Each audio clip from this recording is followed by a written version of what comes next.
Le parc Evologia est un espace public de 21 hectares situé à Cernier dans le canton de Neuchâtel. Anciennement une école horticole, il abrite aujourd'hui des jardins thématiques, une ferme pédagogique et un espace de permaculture. Le site propose aussi des activités ludiques et éducatives pour sensibiliser à la biodiversité. Il favorise la présence de la flore grâce à de nombreuses espèces végétales implantées sur le site, ainsi que celle de la faune, notamment par des aménagements spécialement conçus pour l'accueillir. Alors, je suis Céline, j'ai commencé il y a 16 ans ici en tant que bénéficiaire pour travailler dans les jardins et aujourd'hui, je suis responsable du secteur espace vert sur 21 hectares ici sur le site. Je m'appelle Martina et ça fait 4 ans que je suis ici à Evologia et je suis médiatrice scientifique en charge de l'éducation et de la sensibilisation à l'environnement. On a le faucon cresserelle, on a les moineaux, les hirondelles, on a les mésanges, les chardonnerets, le jet des chênes, les étourneaux, les rouge-queues. Tout à fait. Et puis les corneilles. Les martinets. Oui. Et tout ce qui est buse et milan. Et le héron cendré, voilà. Qui est là tous les matins. Ils vivent sur le site, donc ils se nourrissent d'insectes, ils se nourrissent de fruits.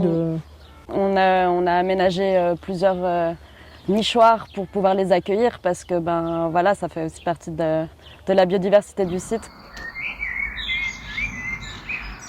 Moi particulièrement, j'aime bien le jet des chênes, que je trouve déjà très beau visuellement et que je trouve que le contraste entre son cri très rauque et puis ses couleurs vives bleues sont très...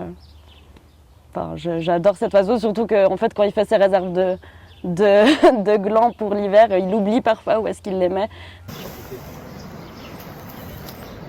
Moi, j'aime bien le chardonneret, qui a été pas mal pris dans la nature pour des expositions et je trouve...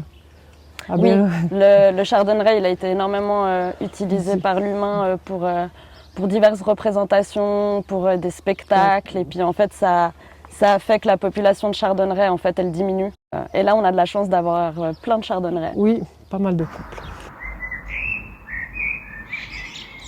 Alors moi, dans le verger, ça peut un peu impacter, mais bon, on est en permaculture, donc le but, c'est aussi que les animaux du site ou les oiseaux du site puissent venir manger, mais on a pas mal les étourneaux qui viennent nous manger les cerises, et voilà, ça fait partie du jeu aussi. Et, sur le site, ça va. Après, c'est sûr que la personne qui fait de la grande culture que là peut être un peu plus embêtante. Pour préciser, en fait, nous ici, on a plein de jardins différents avec des thématiques différentes, des noms de jardins différents à chaque fois. Et en fait, le seul jardin où on peut vraiment faire de la culture, mais c'est pas de la culture de production, c'est le jardin de la permaculture, mais qui est vraiment un jardin plutôt didactique, de sensibilisation.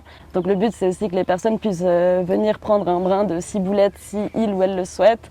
Mais aussi, certains arbres fruitiers, ils sont là et les oiseaux, ils les mangent. Les étourneaux seraient les plus gênants. Parce qu'en fait, c'est des grands groupes qui arrivent et ils mangent tout d'un coup. Ils laissent rien et ils repartent. Si les cerises, vous laissez en une journée, vous ravagez tout un verger de cerisier. Ça arrive parce qu'avant, en altitude, ils n'y étaient pas beaucoup et ils montent de plus en plus. Donc ça commence à venir dérangeant. Nous, on cohabite, donc c'est pas un souci. Après, je pense que pour certains agriculteurs et agricultrices, avoir des corneilles, des étourneaux qui viennent tout le temps manger la vigne, les cultures, c'est vraiment dérangeant. Nous, on n'a rien changé, franchement. En fait, c'est ça. À chaque fois qu'on voit qu'il y a quelque chose qui se passe en lien avec les oiseaux ou d'autres animaux sur le site, on essaye d'adapter ça et de trouver une solution la moins radicale possible et qu'en fait on voit plus de bénéfices que d'inconvénients à avoir tous ces oiseaux ici à Evologia. Parce que déjà à la permaculture, les oiseaux ils permettent de réguler les insectes, ils permettent de réguler les grands rapaces, les petits mammifères, ils participent aussi à la pollinisation d'une certaine manière. Le chardonnay, quand il a commencé à venir, était craintif et je le trouve de moins en moins craintif. Oui, c'est vrai qu'avant, je l'observais que dans un certain coin des jardins. Et maintenant, on avait un petit couple devant nous au bord de l'étang. Donc, Je dirais qu'ils se sont habitués, ou nous on s'est habitués à leur présence, je ne sais pas dans quel sens, mais non, on n'entendrait pas chanter comme on entend chanter s'ils ne cohabitaient pas. Alors de l'homme, je pense que tout le monde a peur de l'homme, mais je dirais de l'humain, non. Pardon. Mais non, effectivement, ils sont habitués maintenant à notre présence. Là, je dirais ces 6 dernières années. Ça a beaucoup évolué. Le corona a aidé énormément aussi cet arrêt qu'il y a eu où les oiseaux ont repris un peu le pouvoir dans où ils devaient vivre en fait.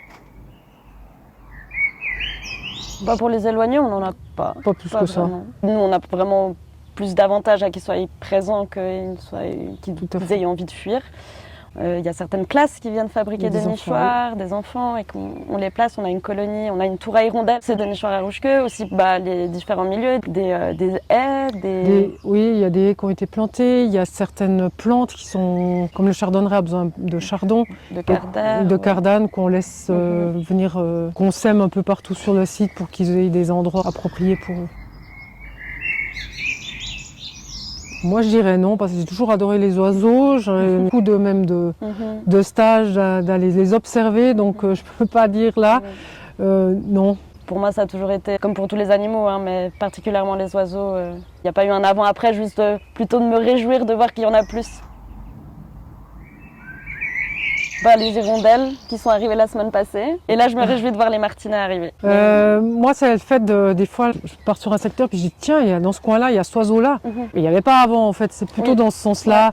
Ouais. Ou le héron cendré qui n'était plus là et que maintenant, tous les matins, il fait sa petite balade à la permaculture. Donc c'est plutôt la surprise de se dire qu'est-ce qu'on va trouver.